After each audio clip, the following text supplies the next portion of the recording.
ఎసరు బాగా మరగనిచ్చుకోవాలి.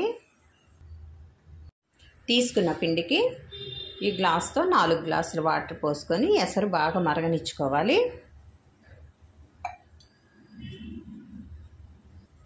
ఎసరు అనేది బాగా మరిగిపోయింది. ఇందులోనికి కడిగి పెట్టుకున్న బియ్యాన్ని వేసేసుకోవాలి.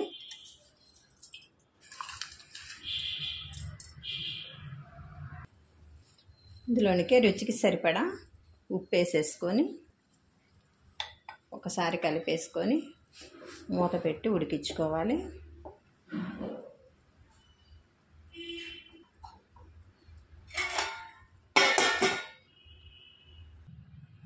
ఒకసారి ఉడికిందేమో చెక్ చేసుకోవాలి.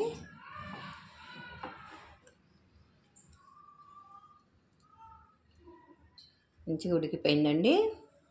ఇప్పుడు ఇందులోనికి పిండి వేసేసుకోవాలి.